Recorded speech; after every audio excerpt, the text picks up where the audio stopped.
To all who listen to this happy pod, welcome. My name is Noah Parker, and welcome to DCOM Kids, hosted by myself and Marci Parker. Hello, everybody. Today, wow, I'm very loud there. My bad. Today we have well, not today. I watched it yesterday, actually. I watched it yesterday. Yes.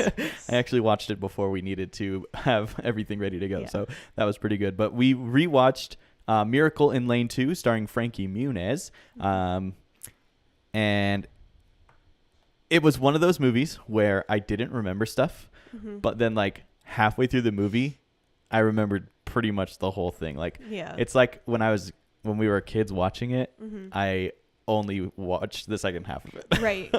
Like that's what it felt like. I forgot most of the beginning of the movie, but like once like the soapbox stuff came in, I was like, oh yeah, I remember this whole movie now. Yeah. It was a good one. I liked it. Yeah, I really liked it. This movie was released in 2000, and it was written by Joel Kaufman and Donald C. Yost. I have to flip this. I'm blind. Yes. I think we just jump straight in. I mean, why not? Yeah. Jump straight into the casting crew. Yeah. So, Marci, if you want to go ahead and lead off with our crew, our cast here. Yes. So first off, we have Frankie Muniz playing Justin Yoder. Patrick Levies played Seth Yoder. Rick Rosevich played Myron Yoder. Yeah, Myron. Yeah. Roger Aaron Brown played Vic Sauter. Molly Hagan played Sheila Yoder. Tuck Watkins played Bobby Wade. Sorry, I lost my place. Okay. Todd Hurst played Brad. Brittany Page. Boak? Probably Bach? Sure, Bach played Cindy, who I am pretty sure was Seth's girlfriend, but I don't know if they ever actually said her flirty. name. I was like, I didn't know if they said her name or not. That's why I'm saying I'm pretty sure it's his girlfriend, because I have no idea who she was. They didn't say her name. Yeah, I'm pretty sure it was Brad and Cindy are his two friends that he's playing basketball with. Kara Kof played Teresa. Joel McKinnon Miller played Bill, Teresa's father. Tom Virtue played the announcer. Christian Copeland played Pipsqueak. Yep. Go ahead with Frida. Frida Foshen played Dr. Kwan. And that's the cast of the show, the movie. What is it? Showing movie. It was directed by Greg Beeman. Music by Phil Marshall. The cinematography was done by William Wages. And it was edited by Terry Stokes. And there you have it. Welcome, viewer. We hope you're enjoying so far. We haven't done anything yet except gone over our casting crew. So, if you guys watched this beforehand, let me know in the comments over here, so we can chat a little bit more specifically about things. But if not, that's okay. We're gonna go through the Disney Plus summary now, and then we're gonna go through our scene by scene, and then we'll get into our discussion. Yes. I'll let you read this summary because I think I read it last time, but I can't remember. I don't know. It doesn't matter. All right. Justin Yoder is a mischievous and curious 12-year-old who refuses to let a physical challenge defeat him. As he prepares for a national soapbox championship race, his unrelenting desire to win a trophy leads him to discover that it's perseverance that makes a winner. Which I think is a really, really strong storyline. Just right off the bat. Like, yes, you can want to win, but like wanting to win is not what it's all about. It's you got to be persistent. You got to be going for it. You got to not let anything deter you from that. Exactly. So, right on. Ready to jump into our scene by scene? Let's do it. Okie dokie. Scene by scene incoming. And I did the wrong thing just there. Hold on. Hold, please. Fix it. Fix it. Fix it. Fix it. Fix it. Fix it. Fix it. Fix it. Fix it. I think it's fixed. Yeah, I fixed it. Okay. There we go. Okay. Based on a true story, our story begins with a narrator from Justin Yoder introducing us to his family. His father, Myron, who works 2 jobs. I didn't write this in here, but I'm going to say it. As a college professor and a house painter, which are two very, very different, jobs. Yeah. His mom, Sheila, the mother Grizzly, that was hard to say that She's fast, also a realtor. who is also a realtor. Yeah. Also didn't write that in there, but when I was watching it again, I was like, oh yeah, I remember all that. Yeah. And then his brother, Seth, the awesome one, who's good at everything he does. And I didn't write this in here, but Justin envies him because he always wins trophies. Okay. Towards the end of his introduction, we learn that Justin is paralyzed. He idolizes famous race car driver Bobby Wade and thinks of God as looking like the racer. While attending a funeral for his great uncle, Justin imagines what his funeral would be like and what the priest would say about him. And I forgot to switch to your camera when you were talking. My bad. That's okay. And inadvertently shouts, "What about me in real life?" The next day, Seth has a soccer game, and after winning, Justin expects him to take him for a lap around the field, as he always had in the past. But Justin's spirit is crushed when Seth instead embraces his girlfriend, seemingly forgetting about Justin. As it turns out, Justin has a disorder called hydrocephalus, or caused by spina bifida, that causes spinal fluid to build up in his head, and if it isn't treated quickly enough, it could result in his passing. His disease leaves him feeling unable to ever win any trophies like his brother Seth. While on a walk with Seth and his friends, Justin finds a flyer for the Summer League baseball team and convinces Seth to help him get their parents to let him play, plunging us into a fairly comical court hearing involving the parents and Seth wearing powder wigs, which is won by Mom, who was in favor of him playing. That could have been written better, my bad. That's okay. They go to the baseball tryouts and are working the coach to get him to agree to let Justin play, which is thwarted by Justin's upchuck of blue slushy drink all over the coach's face. So then he decides chess is more his speed and is defeated by a 10-year-old.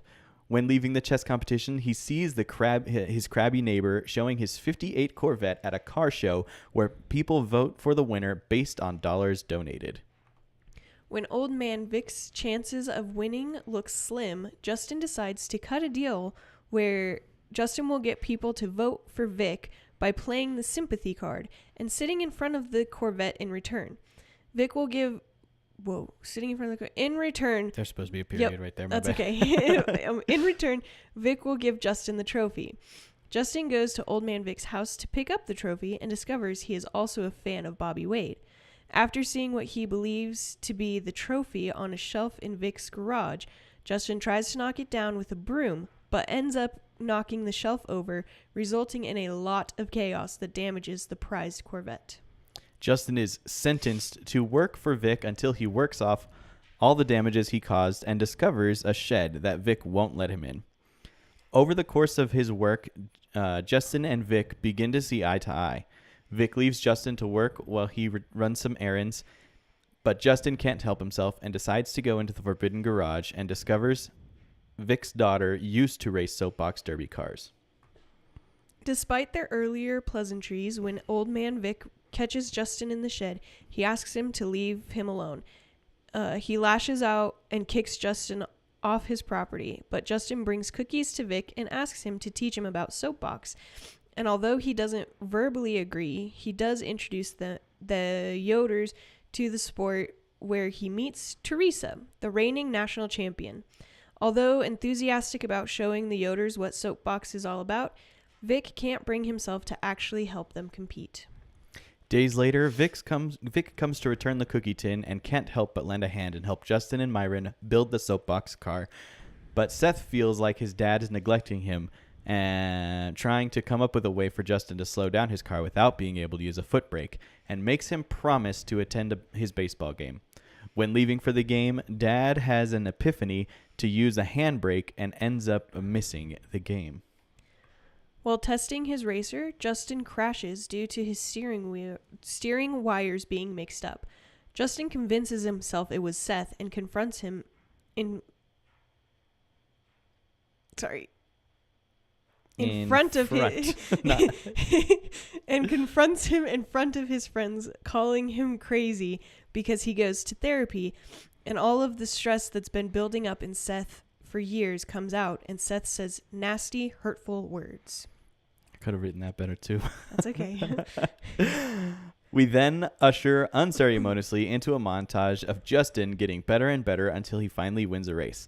Justin's results over the year carry him to the regional finals, where his spinal disorder starts to act up and he passes out, causing his racer to crash. Justin is rushed to the hospital and has to have his stint replaced period. Okay. After waking up from his surgery, Justin is greeted by Bobby Wade, his idol, who asks him for racing advice. At home, Seth receives a phone call from the president of the Soapbox Association. Yep. And although he tried to hide it, the racer that beat Justin had to drop out, and Justin is now in the finals. But Seth is afraid he will get fatally injured if he crashes again. But Myron speaks comfort, and they share a hug. Yeah. I was like trying to I did not know how to sum up what was going on right there. So I was like, that's okay. I'll just finish and then I'll talk about that. Okay. The next morning, as they prepare to leave for the national finals, Vic shows up in his Corvette to lead the family to the race, where Vic shares that his daughter passed away in a swimming accident and his wife passed away as well the following year, to what Vic believes is a broken heart, despite what doctors say. The Yoders arrive at the finals, and after his test run, an opposing father peeks in their car and reports their handbrake to the officials, who apparently determined Justin's car isn't allowed to race. While Mom, Dad, and Vic attempt to appeal, Seth throws down with the officials and brings the media to report on their decision, quickly changing their minds from no to yes. Winning his first race of the finals, Justin is plunged again into a montage, this time of him winning and winning and winning, until he is staged to race Teresa, the girl he met when he was first introduced to the sport. He offers her cookies because he likes her, but her dad quickly appears to pull her away. On the starting line, Seth gives Justin a pep talk and tells him that although his attitude earlier didn't show it, he envies Justin because of how he's dealt with all of his surgeries and obstacles life throws at him. In an intense and dramatic moment, Justin does what some thought to be impossible and beats Teresa as a rookie and becomes the National Soapbox Derby champion. And despite the disappointment in their loss, Teresa's dad can't help but be happy for Justin. We close out our story with Seth and Myron playing 2-on-2 basketball and Justin finally feeling like his prayers were answered and he is finally just like his brother. And then it played it cool, like, I didn't pay attention to the outro I didn't song listen at all. to the outro song. That used to be a big thing that I paid Yeah. attention to when we were doing this, Yeah. and this time I just didn't. It was out of my mind quickly. I think it was good. I mean, yeah, It had to be good if you're not like that ending sucked. right, you know? right. Like when we were watching 13th Year, I was like, it's like nails on a Yeah. chalkboard. Yeah. That's so funny. Yeah. So, yeah, that took us through a whopping, and I'm gonna lose my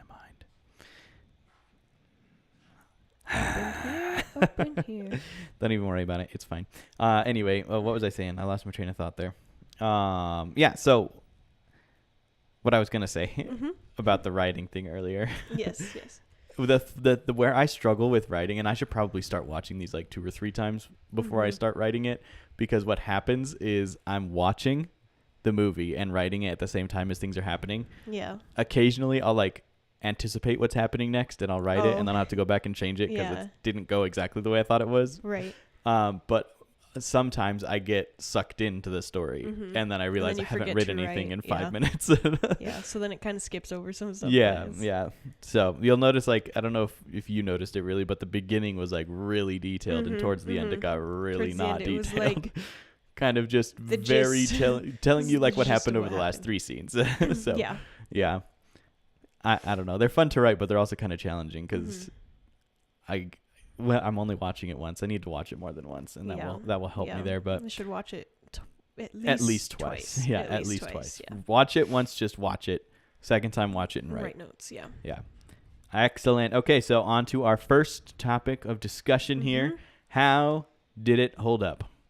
And being based off of a true story, it held up very well, obviously. Yeah, I was going to say, like, being based off of a true story, like, how does it not hold up? How does it not hold up? I mean, it kind of can't not hold up because it's a true story. Like, it's a real thing that happened. Yeah. And the real life Justin Yoder, like, actually went on to inspire probably at this point hundreds of kids, if not thousands. Yeah.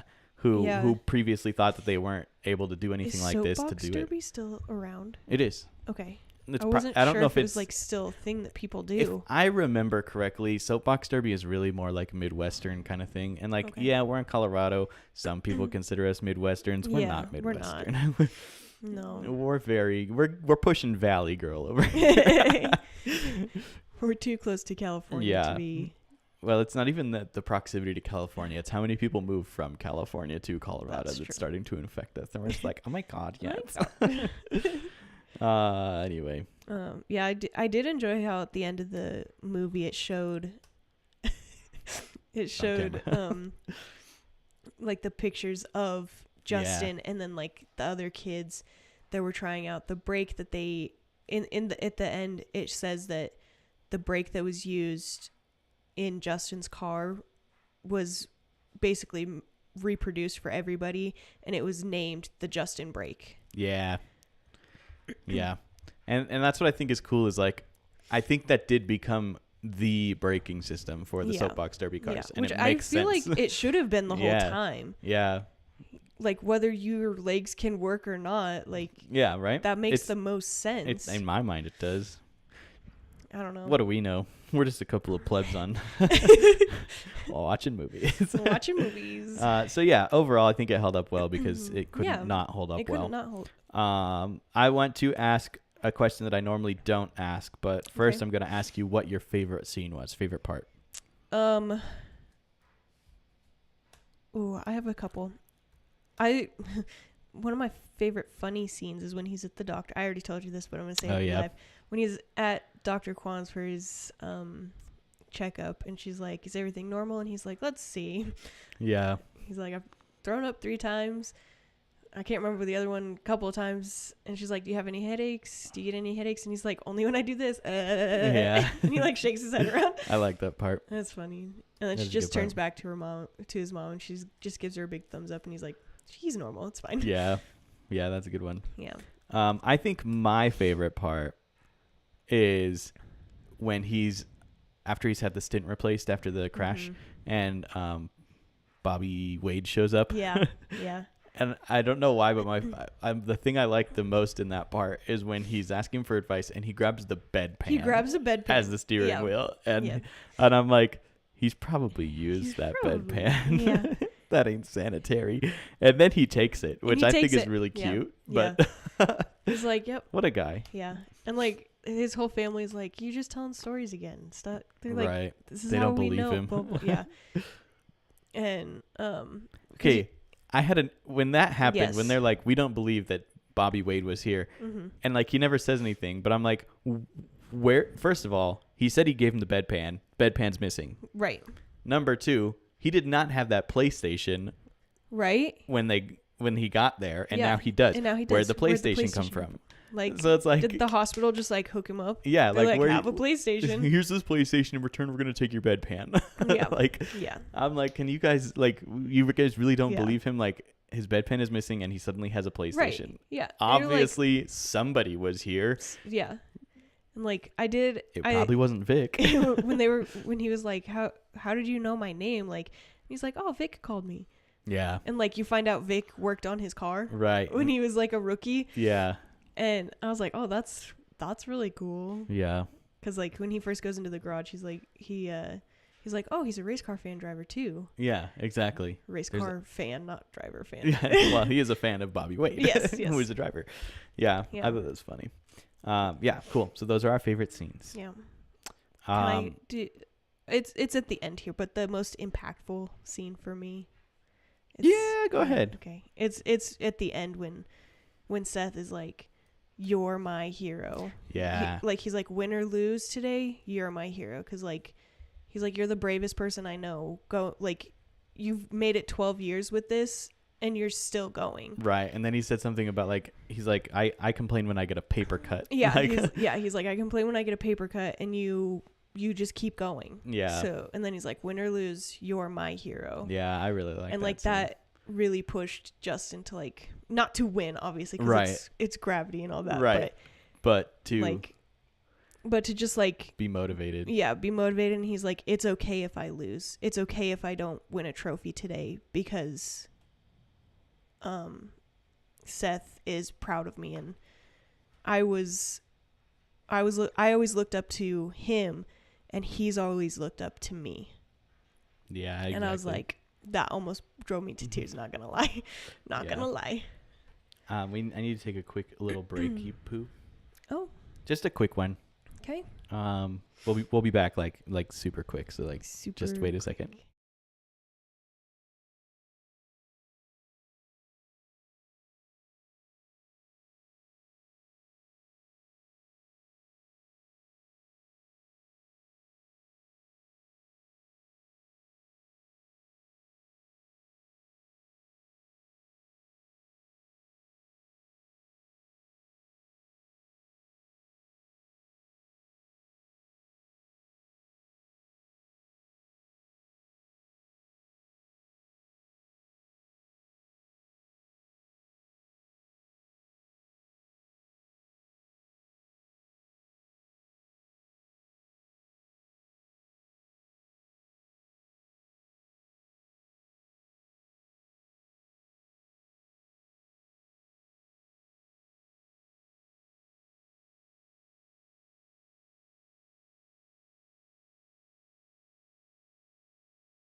Okay, sorry about that. We're back. We're back.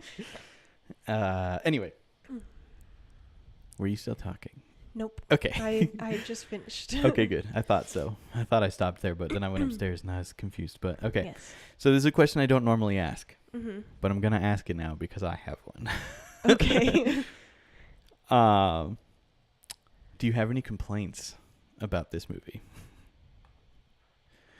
Anything you think didn't work or feel good? that felt kind of like shoehorned in, Sure. or like Sure. didn't quite fit the storyline. Sure. That works. I just didn't want to be the only one complaining. And it's not even a big complaint, but it is to me, if that makes sense. I don't think I do. Okay. Let me That's hear okay. yours. I might That's okay. agree with you. I don't know. Maybe. Well, we'll see. It's kind of one complaint that's kind of two complaints, but it was the way that they were portraying God. Now, yes. Okay. Him seeing him and thinking like Bobby Wade, whatever. yeah. Don't really care about that. But like they kind of portrayed him as kind of like an ass. Yeah. And I really didn't like that. Arrogant, person. like yeah. Yeah. And I didn't like that. I didn't like that either. I did think it was okay that like he wasn't immediately giving him the answers that he wanted. Right. Because I don't believe that God will just. Yeah. He's not going to be like, like, here's I have your answer a plan, right away. Yeah. And my plan is working right now. Like just trust it, right? That's what I believe. Yeah. But it seemed like he's kind of pushing that, and like that was okay. But it was just the way that like there was moments where I was like, that was like borderline like demonic kind of representation, and I really didn't like that. And then the other thing that was like kind of like, I mean, I get what you're saying, but and it was at the very end when he asks if people in heaven are perfect. Yeah. Right. Yeah. And he opens the window, or the like door into Yeah. heaven, and he shows that like there's all these people in wheelchairs flying around. Yeah. And I'm like, I understand the sentiment.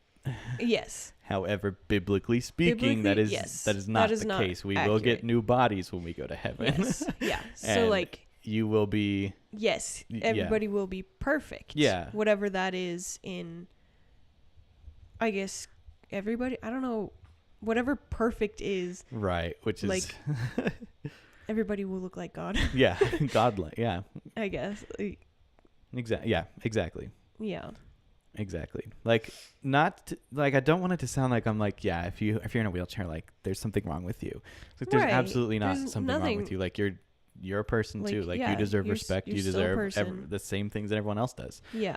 However, like when you go to heaven, you will have You will be able to walk. Yeah. Yeah. Yeah. So Or that float. Maybe that we all bumped me. float. I don't know. I mean, maybe it bumped me and I didn't like that, but Yeah. that's the only thing yes. that I felt that way about in this movie. Yeah. I will agree with you. I just on felt that. like some of their depictions Yeah. of God was kind of just Yeah. Yeah. could And- have gone better. Yeah. Yeah. I will agree with you on that. Very nice. Okay. Looks like we're sitting about 30 minutes, so we're doing a Cool. good job Yeah. keeping it around that area. Perfect. We only really have a couple more things to talk about. Number one being, what is your rating out of 5 stars? I would give this one 5 stars. Well, I'll say 4.5 Okay. because of the whole thing we just discussed. I'm with you. I'm with The you on whole that. I'll give it heaven a and God 4.5. thing, yeah. And also that's because I don't like giving the things 5 stars, unless Unless it's Horse Sense. yeah, Or Alley Cat Strike. or Alley Cat Strike. I think there's a couple that are coming up that I'm going to. Looking at the notes But- here, I think the next one you're not gonna give very I don't many think notes to. do you remember watching Oh, that next yeah. one? Because I was like, Oh yeah, can't even recall this movie this at one all. this one is so weird. Okay.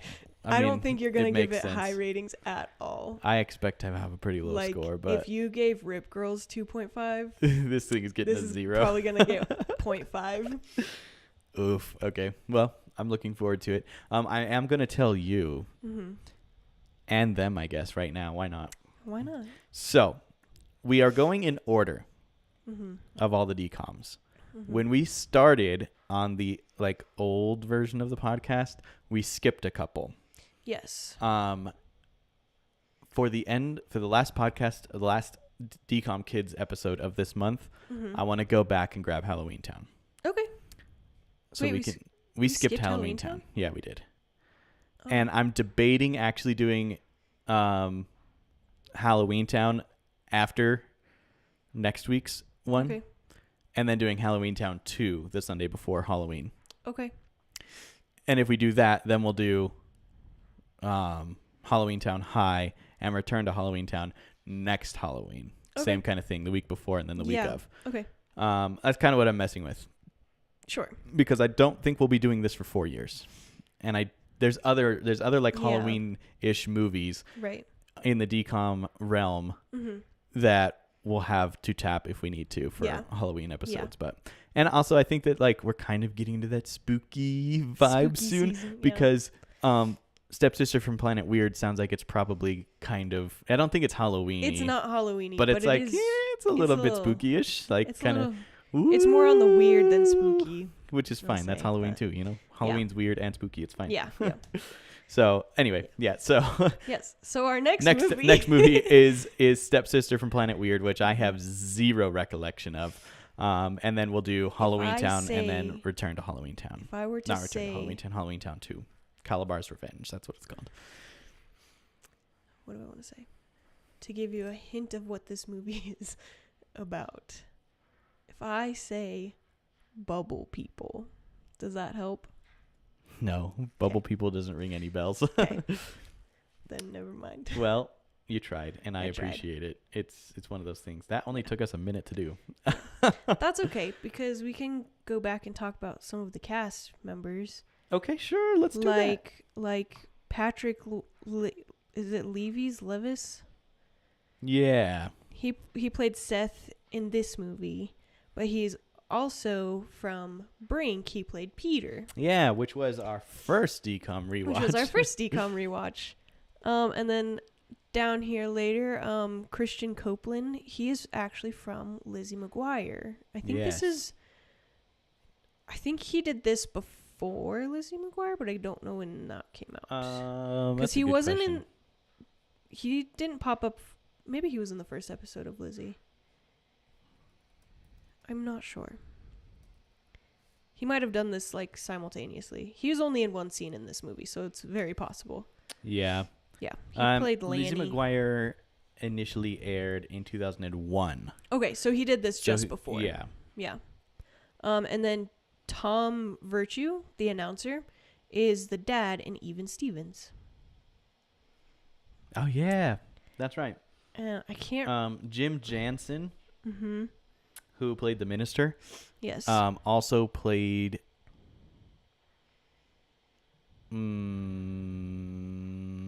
I'm pretty sure he played the science teacher in Boy Meets World. Oh, okay. But I'm also like thinking for some reason he played Topanga's dad, but I don't think he played Topanga's dad. I think because there was 4 actors who played Topanga's dad. Yeah. But I don't think it's I never the was same thinking he person. was one of them, but I don't think he was. Yeah. I'm pretty sure he was the science teacher in Boy Meets World. Yeah.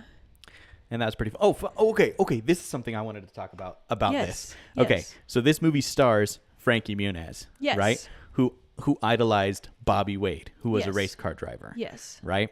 Do you know what Frankie Muniz has been up to the last several years? Isn't he learning race? Like he's becoming a race car driver? Yeah. Yeah. Yeah, he's racing. He's being Bobby Wade. He's Yes. being Bobby Wade, Yes. and I think that's freaking cool. Also. And also, I am a huge fan of NASCAR. Like I'm a big Yeah. NASCAR fan. Yeah. Right? So anytime anyone I know is in there, it gets exciting. For Yeah. example, okay, so they just raced at Kansas last week. Mm-hmm. Frankie Muniz drove the number 22 truck. He's like NASCAR truck racing. Yeah. He I think I don't know if he's full-time in truck right now.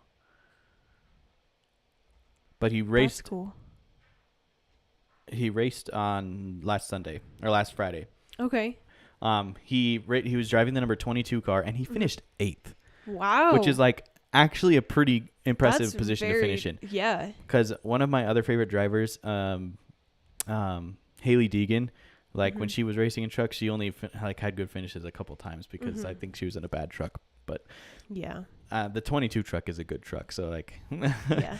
he's not a slouch. He's No. actually He's like racing. Like Like, yeah. pretty like he's probably got a career ahead of him here, which is really, really cool. That's I hope to see him in Cup someday. That'd be really cool. Yeah. But yeah, so Frankie Muniz starred in a movie where he idolized a race car driver And then in and now 2000, and in becoming 2022 24 he years started later. racing. Yeah. Wait, 22 he started? 22. He started in so 22. 22 years later, Now he's a race car driver. he is Bobby Wade. He is Bobby Wade. Right on. Well, guys, I wanted to take this time to thank you for joining us. If you're listening to the audio only version, we are live streaming right now. Okay, I'm gonna be full disclosure right now. Right now, we're live streaming on Saturday, Yes. October 5th, and it is 11:33 a.m. because Marci has a scheduling conflict tomorrow night when we would Yes. normally do it. So typically, we will be live streaming between 6:30 and 7 Yeah. on Sunday nights to do these rewatches. And yeah, this podcast will be released for you guys on, if you're listening to audio only, this has come out on Monday. Yes. At yes. 6 a.m. Mountain Standard Time. So it's there when you wake up, ready. It should already be downloaded if you follow us and you have us set to download automatically. If you don't, get it that way, because then it doesn't matter if you're going into a freezer or whatever. You got it. You should have it. Yeah. Yes. But yeah, so if you are listening to the audio only version and you want to catch the live stream, like I said, we live stream the DCOMs on Sunday nights between 6:30 and 7. That's our start time for those. Me and Adriana live stream Disney trivia every Friday night at 7:30 because we eat supper and then we come down and live stream. And then we occasionally have videos that come out on Wednesday that are either not live streamed because they're not live streamed, or because I recorded them with my mom who Yes. lives In Florida. 1,300 miles away, and live streaming with her is quite difficult. We were Yes. trying to figure it out when we recorded ours last week. We were trying to figure it out, and I couldn't get it to work. So Yeah. I think we can do it. It's just going to take a little bit more investment and a little bit more like financial investment and time investment to get it to work. But But yeah, and if you want to catch us in the interim between all of that, you can find us on our social media pages at Noah Parker's World of Wonder on Instagram, TikTok, and Facebook. Or no, that's the socials. Those are the only socials we have. And then yeah, if you are listening and you want to find the YouTube channel, it is Noah Parker _channel. Make sure you subscribe over there. Let us know that you were wanting to watch the live stream. I don't know why I said that. That's not where I was going with that at all. It's just where I went. I don't know what happened. But yeah, so next week, make sure you guys watch before next Sunday night. Make sure you guys watch Stepsister from Planet Weird.